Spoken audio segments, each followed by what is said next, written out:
அனைவருக்கும் வரைக்கும் big Boss season 9 டே 7 என்ன நடந்துச்சு அப்படிங்கறத பத்தி தான் இன்னைக்கு நம்ம டீட்டெயிலா பார்க்க போறோம். வாழ்த்துக்கள். சரி போ. சுவாரஸ்யமான பல விஷயங்கள் இன்னைக்கு நமக்கு நடந்துச்சு. சரி, ஒன் பை ஒன்னா நம்ம போனோம் அப்படின்னா, ஃபர்ஸ்ட் பார்த்தோம்னா பிக் பாஸ் ஹோம்லயும் சூப்பர் டீலக்ஸ் ஹோம்ல உள்ளவங்களுக்கும் தனித்தனியான பொறுப்புகள் வழங்கப்பட்டுச்சு.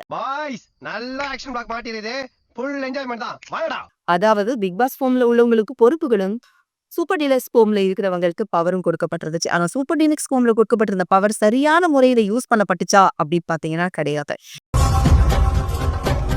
இவங்க ஃபுல் அண்ட் ஃபுல் பார்த்தோம் அப்படின்னா இவங்க வேலை வாங்கணும் அப்படின்றத மட்டும்தான் குறிக்கோளா இருந்தாங்க. நமக்கு ஓகே, நமக்கு நம்ம என்ன ஃபுட்டு வேணாலும் சாப்பிடலாம் அப்படின்னு ஒரு விஷயம் சொல்லிட்டாங்க. ஸோ நம்ம என்னென்ன வேணா சாப்பிடலாம், ஃபிஷ் சாப்பிடணுமோ அவ்வளோ சாப்பிடலாம், நான்வெஜ்ல நம்ம சிக்கன் மட்டன் எது வேணாலும் நம்ம சாப்பிடலாம் அப்படின்னு அந்த சாப்பிட்றதுலையும் அங்க கூட்டிட்டு இந்த மேட்டை எடு, அந்த இதை கிளீன் பண்ணி போடு, இங்கேயே தூசி அடிக்கிறதோட இந்த மாதிரி தான் ஆதிக்கத்தை செலுத்தினாங்களே தவிர மக்களுக்கு ரொம்ப இன்ட்ரெஸ்டிங்கா கொண்டு போகணும், ஆடியன்ஸ்க்கு நம்ம இன்ட்ரெஸ்டிங்கா ஏதாவது ஒண்ணு பண்ணணும் கொடுக்கணும் அப்படின்னு சொல்லிட்டு இவங்க திங்க் பண்ணாங்களா அப்படின்னு பார்த்தா கிடையாது. உட்கார்ந்துட்டு திமிரா உட்கார்ந்துட்டு பேசிட்டு கூடாது. ஆளுக்கு பெரிய நீங்க தான் பெரிய அறிஞர்கள். சில பேர் நான் திங்க் பண்ணுவோம் சார், ஆனா அதை எக்ஸிக்யூட் பண்றதுக்கு எங்களுக்கு கொஞ்சம் யோசனையா இருந்துச்சு. அண்ட் இன்னொரு நோக்கம் பார்த்தோம்னா இதை மாதிரி நம்ம பண்ணலாம் அப்படின்னு ஐடியா கொடுக்கும்போது அவங்க வேண்டாம் அப்படின்னு நிராகரிச்சுட்டாங்க. இந்த மாதிரி கருத்துக்களும் சபையில சொல்லியிருந்தாங்க. அதுக்கு விஜய் சேதுபதி என்ன சொல்லியிருந்தாங்க அப்படின்னா, நீங்க ஒரு விஷயத்த இதை இதே மாதிரி போன சீசன்லயும் நடந்துச்சு. ஒரு விஷயத்த நீங்க யோசிக்கிறீங்க அப்படின்னா அது முடிஞ்ச அளவு எக்ஸிக்யூட் பண்ணி எதுக்கு யோசிச்சுட்டு உள்ளே வச்சிருக்கீங்க அப்படின்னு தான் சொல்லியிருந்தாங்க. ஸோ இந்த டைம் என்ன சொல்லியிருக்காங்க எல்லாருமே, ஓகே இனி வர வாரங்கள்ல நாங்கள் ரொம்ப சுவாரஸ்யமா நாங்கள் பண்றோம். இப்போ நாங்கள் ஐடியா கிடைச்சிச்சு, இந்த ஐடியா வச்சு எந்த அளவுக்கு என்டர்டைன்மெண்ட் பண்ண முடியுமோ அந்த அளவுக்கு எங்களோட பவரை நாங்கள் யூஸ் பண்றோம் அப்படின்னு சொல்லியிருந்தாங்க. தம்பி காமெடி வேண்டாம், நான் சொல்லிட்டேன், நானு காமெடி பண்ணாத. சுபி என்ன சொன்னாங்க அப்படின்னா, நாங்க சில விஷயங்கள் சொல்லும் போது அதை அவங்க கேட்க மாட்டேங்கிறாங்க, பிக் பாஸ் ஹோம்ல உள்ளவங்க கேட்க மாட்டாங்க, அவங்களுக்கு நாங்க தண்டனைகள் கொடுக்குற மாதிரி எங்களுக்கு பவர் வேணும் அப்படின்னு சொல்லியிருந்தாங்க. ஆல்ரெடி கொடுத்த பவரே அவங்களுக்கு சரி யூஸ் பண்ண தெரியல, இதுல இன்னும் கொஞ்சம் உங்களுக்கு பவர் வேணுமாமா அப்படின்னு கேட்டிருந்தாங்க. சரி ஓகே நீங்களே சொல்லுங்களா என்ன மாதிரி பவர்ஸ்லாம் வேணும் அப்படின்னு கேட்கும்போது, சிறை தண்டனை கொடுக்கறது இல்ல வேற ஏதாவது கொடுக்கறது அப்படிங்கும்போது காமெடி ஏதாவது கேம் கொடுக்கலாமா, நோனோ அதையும் நம்மளுக்கு வேணாமா, கொஞ்சம் சீரியஸா கொடுக்குற மாதிரி தான். இது தண்டனை கொடுக்கறதுக்கான களம் கிடையாது, அவங்களோட திறமைகளை காட்டுறதுக்கான களம் அப்படிங்கிறத சுபி கொஞ்சம் மறந்துட்டாங்க அப்படிங்கிறதெல்லாம் இருந்துச்சு. நெக்ஸ்ட் அதை தொடர்ந்து பார்த்தோம் அப்படின்னா, இப்போ உள்ள 19 கண்டஸ்டன்ட் உள்ள இருந்தாங்க. இப்போ 19 கண்டஸ்டன்ட் உள்ள வரும்போது அவங்களுக்கு இந்த ஃபாலோவர்ஸ் விட இப்ப அதிகமாக இருக்கும் அப்படின்னு நினைக்கிறேன். இல்ல இவங்களுக்கு ரொம்பவே கம்மியா இருக்கும் நான் நினைக்கிறேன். அப்படி நீங்க யாரெல்லாம் நினைக்கிறீங்க அப்படின்னு சொல்லிட்டு சேதுபதி சார் ஒரு கொஸ்டின் கேட்டிருந்தாங்க. ಇಲ್ಲೊಂದು ಸಮಸ್ಯೆ ಖಂಡಿತ ಇದೆ. இல்ல எல்லாரும் பாத்தீங்க அப்படின்னா நம்மளே யோசிக்காத முடியாத ஒரு அளவுக்கு பாட்டம் ஹில் ஸ்டாருக்கு தான் அதிக ஓட்டுகள் விழுந்துச்சு. அதாவது இவருக்கு ஃபாலோவர்ஸ் இன்க்ரீஸ் ஆயிருக்கும் அப்படின்னு சொல்லிட்டு. ஆமாங்க, இவங்க சொல்ற மாதிரி இவருக்கு ஃபாலோவர்ஸ் இன்க்ரீஸ் ஆகிதான் இருக்கு. ஃபர்ஸ்ட் பாத்தீங்கன்னா நிறைய பேர் அன்ஃபாலோ பண்ணிட்டு போயிருந்தாங்க. இப்ப பிக் பாஸ் சீசனுக்குள்ள வந்ததுக்கு அப்புறமா நிறைய பேர் ஃபாலோ பண்ணி இப்ப அவங்களோட சப்ஸ்கிரைப் ஏறிக்கிட்டு தான் இருக்காங்க அப்படிங்கிற மாதிரி தான் இருந்துச்சு. சில பேர் அகோரி கலையரசனையும் சொல்லியிருந்தாங்க. அகோரி கலையரசன் இவரை பத்தி நம்ம கடைசி பேசுவோம். ஓகே, இப்ப பார்த்தோம் அப்படின்னா யாருக்கெல்லாம் கம்மி ஆயிருப்போம் அப்படின்னு பார்த்தோம் அப்படின்னா கமருதீனுக்கு கம்மி ஆயிட்டு சொல்லியிருந்தாங்க. அதுக்கப்புறம் பிரவீன் காந்தி இவங்களுக்கு ஃபாலோவர்ஸ் கம்மியாயிருக்கும்னு சொல்லியிருந்தாங்க. ஓகே, இப்போதைக்கு பார்த்தோம்னா லீடிங் இருக்குன்னு பார்த்தோம் அப்படின்னா பாட்டம் லைன் ஸ்டார் தான் ஃபாலோவர்ஸ் அதிகமாக இருப்பாங்க அப்படின்னு சொல்லியிருக்காங்க. பார்வதிக்கு ஃபாலோவர்ஸ் கம்மியாயிட்டு இருப்பாங்க அப்படின்னு ஒரு விஷயம் வந்துச்சு. அதுக்கப்புறம் பார்த்தோம் அப்படின்னா இன்னொரு கொஸ்டின் என்ன, எவிக்ஷன். இந்த இதுக்காக தான் எல்லாமே வெயிட் பண்ணிட்டு இருக்கோம் இல்லையா. ஸோ எவிக்ஷன் இந்த வாரம் இருக்கா இல்லையா அப்படிங்கிற கொஸ்டினை நான் உங்கள்கிட்டயே கேட்கிறேன், நீங்களே சொல்லுங்க அப்படின்னு சொல்லி கேட்கும்போது இருந்தா ஊருக்கு இல்லைன்னா சாமிக்கு. சில பேர் என்ன சொல்லியிருந்தாங்கன்னா எவிக்ஷன் இருக்க வாய்ப்பு கிடையாது. ஏன்னா நந்தினி ஆல்ரெடி வெளியில போயிட்டாங்க, இந்த வாரம் ஒருத்தர் தான் வெளி போவாங்க. ஸோ அதனால பார்த்தோம் அப்படின்னா இன்னொரு எவிக்ஷன் இருக்கிறதுக்கான வாய்ப்புகள் மிக குறைவு அப்படின்னு சொல்லியிருந்தாங்க. இல்லவே இல்லை, கிடையாது, கண்டிப்பா வாய்ப்புகள் இருக்கு அப்படின்னு சொல்லிட்டு கனி சொன்னாங்க. நான் நிறைய பார்த்துருக்கேன், 2 எவிக்ஷன் கூட நடந்திருக்கு அப்படின்னு கூட சொல்லியிருக்காங்க. ஆமா கண்டிப்பா அப்சல்யூட்லி 2 எவிக்ஷன் நடக்கும். ஆனா அதை பாத்தீங்க அப்படின்னா ஒரு 40 days அந்த மாதிரி உள்ள கட்டங்கள்ல தான் அது எவிக்ஷன் பண்ணுவாங்க. ஃபர்ஸ்ட் இப்பவே போது ஓகே அப்படின்னு சொல்லியிருந்தாங்க. ஓகே, இப்போ உங்களுக்கு எவிக்ஷன் இருக்கும் அப்படின்னு ஒரு டவுட் இருந்துச்சு இல்லையா. அப்ப எவிக்ஷன் யாரு இந்த மாதிரி எவிக்ட் ஆகான்னு நினைக்கிறீங்க அப்படின்னு சொல்லி கொஸ்டின் கேட்டிருந்தாங்க. நிறைய பேர் டார்கெட் பண்ணதுன்னு பாத்தீங்கன்னா அப்சரா.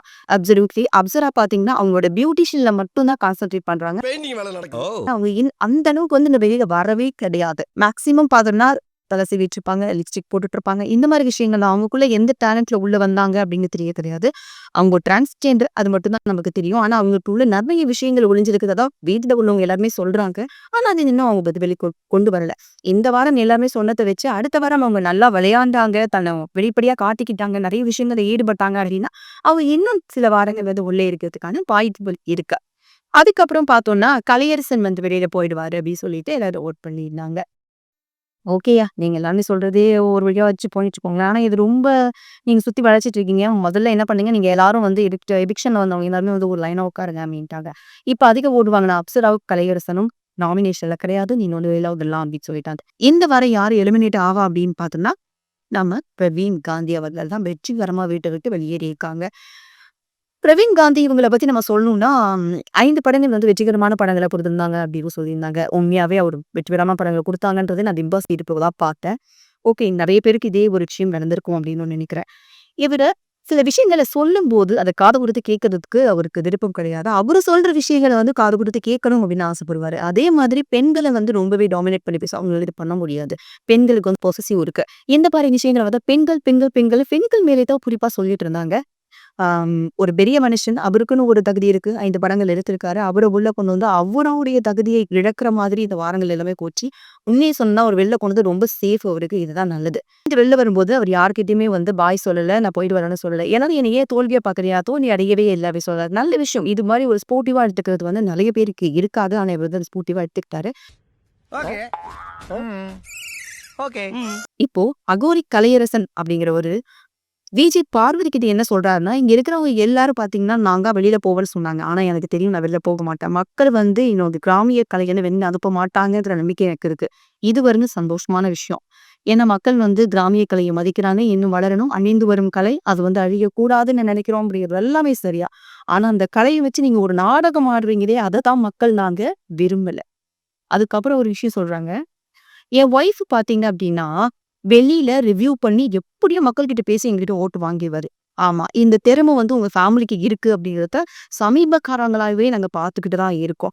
நீங்க 2 பேரும் செப்பரேட்டா பிரிஞ்சது மாதிரியும் இவர் வந்து பொண்ணுங்களை அவங்களோட குழந்தைங்களை வச்சுட்டு ரொம்ப கஷ்டப்படுறாங்க அப்படின்னு நிறைய சேனல்ஸ்ல போய் பேட்டி கொடுத்ததும் அகோரி கலைஞர் அகோரியே கிடையாது, அவன் சாமியே கிடையாது, அவன் மேல சாமியே வரல, அவன் பெண்களோட தொடர்புல இருக்கான் அப்படி இப்படின்னு இவங்க வந்து தங்க ஹஸ்பண்ட் மேலேயே கலையரசன் மேலேயே வந்து நிறைய பொய் குற்றங்கள் சொந்தம். இவர் கூட சேகாத மாதிரிமா எங்க வீட்டு ஃபேமிலியோட சேர்ந்துட்டேன் அப்படின்னு சொல்லி நாடகம் ஆண்டது. எப்படியெல்லாம் நாடகம் ஆடி யூடியூப்ல அவங்க ஃபேமஸ் ஆகணும், அவருக்கு நிறைய இன்கம் வரணும், இந்த மோட்டிவேஷன்ல பண்ண எல்லா விஷயங்களையும் மக்களாகிய நாங்கள் பார்த்துக்கிட்டு தான் இருக்கோம் கலையரசர். அது மறந்துடாதீங்க. மாட்டிக்கிட்ட பங்கு. இப்போ இதே டிராமாவை அவங்க ஒய்ஃபால கண்டிப்பா பண்ண முடியும். நெக்ஸ்ட் வந்துட்டு இது பல்மு ஆவாங்க. அந்த நம்பிக்கை வந்து கலையரசனுக்கு இருக்கு. ஓகேவா? ஆனா மக்கள் நாங்க திரும்ப திரும்ப திரும்ப இப்ப நீங்க உள்ள போயிருக்கீங்க, நல்ல விஷயம். நீங்க எதோ பண்ணி எதோ பேசி அகோரியாகி மனுஷனோட எலும்பு கூடுகளை சாப்பிட்டு இப்படியெல்லாம் பண்ணிதான் நீங்க உள்ள வந்திருக்கீங்க. ஆனா உள்ள வந்திருந்துட்டு மனுஷங்களையும் சாப்பிடணும்னு நினைக்காதீங்க. அது ரொம்ப தவறான விஷயம். உங்களுக்கு இருக்கக்கூடிய திறமைகளை இனிமையாவது வீட்டுக்குள்ள காட்டுங்க. காட்டுனீங்கனாலதான் சாரி சொல்ற மாதிரி நீங்க பொங்கல் வரல இருந்தீங்கன்னா மக்கள் ஓட்டு போட்டாங்கன்னா பாக்கலாம் அப்படிங்கிற மாதிரிதான் இருந்துச்சு. இதுவரை நீங்க ஏதாவது ஒரு ஸ்டெப் எடுத்தீங்களா கலைகளை பத்தி சொல்லிக் கொடுக்கறதுக்குன்னா இதுவரையிலும் கிடையாது. லைவ்ல மேபி அவர் பண்ணியிருக்காரா என்னன்றது தெரியல. ப்ரோக்ராமை பொறுத்தவரை அவர் இதுவரைக்கும் எந்த விதமான ஸ்டெப்பும் எடுக்கல. 1000 திருக்குறள் தெரிஞ்ச கலையரசனுக்கு 10 திருக்குறள்ல 6வது திருக்குறள்லயே தடுமாற ஆரம்பிச்சிடுச்சு. 10வது திருக்குறளுக்கு முன்னாடி பாத்தீங்க அப்படின்னாலே பக்கத்துல உள்ள அரோரா சொல்லி கொடுத்துட்டு இருக்காங்க. எப்போ யார் யார் வாய் கேட்பினும் அப்போது மெய்ப்பொருள் காண்பது அறிவுன்னு. ஓகேவா? வாயால சவடால் விடக்கூடாது, செஞ்சு காட்டணும். ஓகேவா? இப்படிதான் வந்து முடிஞ்சிச்சு. அதுக்கப்புறம் பார்த்தோம்னா வீக்ஷன் ஆகி பிரவீன் வெளில போயிட்டாரு உள்ள. ஓகே, நீங்க ரொம்ப கஷ்டப்படுறீங்க அப்படிங்கிறதால தண்ணியும் கொடுத்துட்டாங்க, சாப்பாடும் கொடுத்துட்டாங்க. எனக்கு வந்து இதெல்லாம் திருப்தியா சாப்பிடுங்க, தண்ணி இருக்கு நான் பண்ணீங்க, நான் ஓகே பயமா நான் ஆறேன்னு சொல்லிட்டு விஜய் சேதுபதி வெளில தரஞ்சிட்டா அப்படி.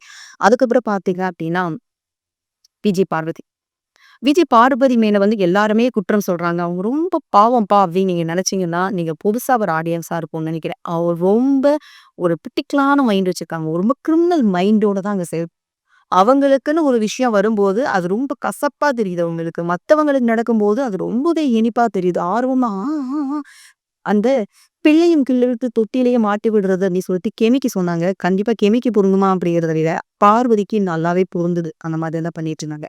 ஓகே, இப்போ ஃபுட்டு கொண்டு வந்து வச்சிருக்காங்க. ஃபுட்டு கொண்டு வந்து வைக்கும்போது எல்லாருக்குமே ஃபுட்டு வேணும். அதிகமா இருக்கு. அதிகமான குவான்டிட்டில இருக்கு. நான் கொஞ்சமா எடுத்துக்கிறேன் அப்படின்னு பார்வதி சொல்றாங்க. நல்ல விஷயம். ஆனா கனி அங்க இருக்கிறவங்க எல்லாம் என்ன சொல்றாங்க அப்படின்னா, ஓகே நெறைய இருக்கு. எல்லாருக்கும் இல்லாம போயிடுச்சுன்னா என்ன பண்றது? ஒரு மெஷர்மென்ட்ல குடுக்கலாம் அப்படிங்கும்போது, இல்ல இல்ல எனக்கு சர்வ் பண்ண தேவை கிடையாது. நானே எனக்கு சர்வ் பண்ணிக்கணும் அப்படின்னு சொல்லிட்டு அவங்களே சாப்பாடு எடுத்துக்கிட்டாங்க. நான் சாப்பாடு கம்மியா தான் எடுத்திருக்கேன். நீங்க குடுக்குறதுக்கு நான் கம்மியா தான் எடுத்திருக்கேன் அப்படின்னு சொல்றாங்க. சபரீஷ் கூறுறாங்க, நீங்க குடுக்குறத விட கம்மியா தான் எடுத்துக்கிறீங்க. நான் அத ஒத்துக்கிறேன். நான் போடும்போதே வந்துட்டு அத நீங்க கம்மியா போடுங்கன்னு சொல்லி வாங்கிக்கலாமே. என்ன பிரச்சனைகள் அப்படின்னு கேட்கும்போது, இல்ல நானா சர்வ் பண்ணி சாப்பிடும்போது எனக்கு வந்து வீட்ல உள்ளது இருக்கு. எனக்கு வந்து வீக். நான் கொஞ்சம் ஹாப்பியா இருப்போம். மத்தபடி இது ரேஷனும் கிடையாது. ரேஷனா இருந்து நீங்க வந்து அளவு சாப்பாடு குடுத்தீங்கன்னா, அத நான் ஒத்துக்கிறேன் அப்படின்ட்டாங்க. காலங்காத்தால ஒரு ரூசு போயிட்டு வந்து சிக்கிட்டமே. இதுல என்ன லாஜிக் இருக்கு அப்படிங்கிறது தெரியல. அதாவது இவங்க ஒரு விஷயத்த முடிவு எடுத்துட்டாங்க அப்படின்னா, அதுதான் முடிவா இருக்கணும். தான் புடிச்ச முயலுக்கு 3 காலா மட்டும் தான் இருக்கணும். எக்ஸ்ட்ரா 4 கால் இருக்குன்னு சொன்னாங்க. ஆனா அவங்க மேல தான் போறேன். பார்வதியும் கிடையவே கிடையாது. இந்த விஷயம் தான் அங்க உள்ள போயிட்டு இருக்கு. ஓகே. மக்களாகிய உங்ககிட்ட நான் ஒரு விஷயம் கேட்கிறேன். இப்போ உள்ள இருக்க 18 பேர் இவங்களுக்கு இதுக்கு முன்னாடி அவங்களுக்கு தெரியாதுன்னாலும், இப்போ இந்த 1 வாரமா நம்மள பார்த்துட்டு இருக்கோம். இந்த 1 வாரமா பார்த்துக்கிட்டு இருந்ததுல, இவங்க பிக் பாஸ் 9ல வீட்டுக்குள்ள இருக்கிறதுக்கு தகுதியானவங்கன்னு யார நீங்க நினைக்கிறீங்க? இல்ல இவங்களுக்கு தகுதியே கிடையாது. உடனே வெளிய அனுப்புங்க அப்படின்னு யார நீங்க நினைக்கிறீங்க அப்படிங்கிறத என் கூட கமெண்ட் செக்ஷன்ல ஷேர் பண்ணுங்க. இவன் வேண்டாம்னு எதுக்கு? இவன் நம்ம வீட்டுக்கு வேண்டவே வேண்டாம். தொடர்ந்து பேசுவோம் பிக் பாஸ் நிகழ்ச்சியை பத்தி. Thank you.